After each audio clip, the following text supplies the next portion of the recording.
नमस्कार. मी आरती गुप्ते. अभिवाचन आरतीचं ह्या माझ्या चॅनेलवर तुमचं सर्वांचं खूप खूप स्वागत. आज मी तुमच्या समोर ललिता गोसावी यांनी लिहिलेला एक सुरेख लेख सादर करणार आहे. आजचा व्हिडिओ हा फारच खास आहे माझ्यासाठी. कारण सर्वप्रथम मला तुम्हा सर्व रसिक प्रेक्षकांचे खूप खूप आभार मानायचे.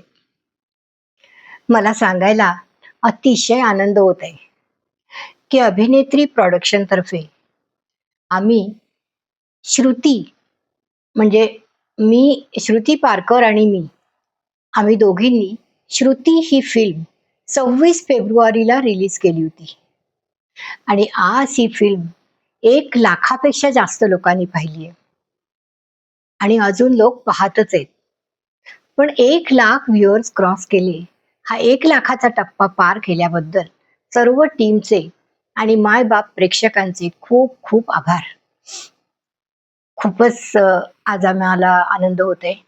फिल्मची कथा संकल्पना श्रुती पारकर, पटकथा लेखन अमित बेंद्रे, दिग्दर्शन केतन लुंकड, सिनेमॅटोग्राफी नईम मुल्ला, म्युझिक पराग फडकर, तसंच साहिल पारकर, शीतल खुडे, संजना मगर ह्या सर्वांचीच खूप अनमोल मदत झाली आहे. ह्याच्यामध्ये ह्या सर्वांचाच खूप मोठा वाटा आहे. यात श्रुती पारकर, अश्विन आणि मी आरती गुप्ते आम्ही अभिनय केलेला आहे. जर ह्या 1 लाख प्लस प्रेक्षकांमध्ये तुम्ही नसाल तर ही फिल्म आणि अजून पाहायची असेल तर मुद्दाम वेळ काढून श्रुती ही शॉर्ट फिल्म जरूर पहा. ह्याच चॅनेलवर तुम्हाला ती बघायला मिळेल. आता एका जुळून आलेल्या सुंदर योगायोगाची गंमत सांगते. आज मी ललिता गोसावी यांच्या सुंदर लेखाची निवड केली आहे सादरीकरणासाठी. कारण तो एक सुंदर संदेश तर आहेच सर्वांना, पण ही फिल्म ज्या दिवशी रिलीज झाली 26 फेब्रुवारीला आणि त्या दिवशी त्यांचा वाढदिवस होता.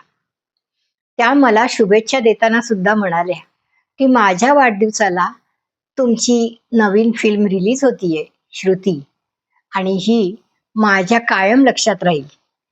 आणि आज 1 लाखाचा टप्पा पार केला, 1 लाख व्ह्युअर्स क्रॉस केल्यानंतर मी तुमचे सर्वांचे आभार मानून पुन्हा त्यासोबत ललिता गोसावी यांचाच लेख सादर करत आहे.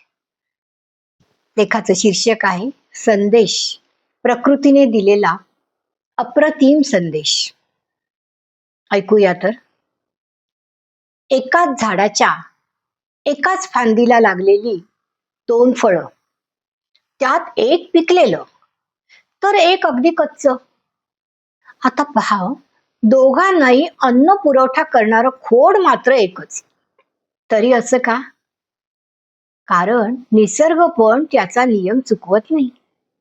ज्याची वेळ येते ते फळ पिकतं आणि ज्याची वेळ येत नाही ते फळ मात्र कच्चं राहतं.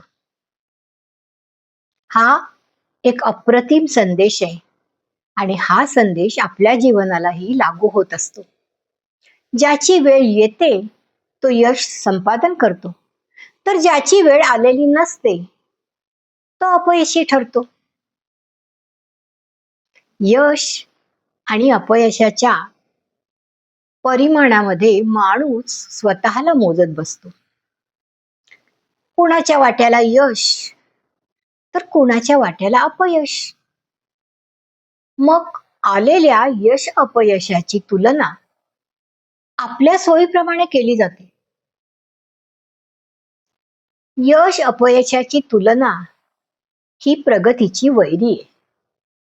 यावेळी हा सुविचार कुठे जातो बरं, की अपयश ही यशाची पहिली पायरी आहे, हो की नाही? तर हा सुंदर संदेश दिलाय आपल्याला ललिता गोसावी यांनी. तुम्हालाही नक्कीच आवडला असेल. आवडल्यास व्हिडिओला जरूर लाईक, शेअर, कॉमेंट करा.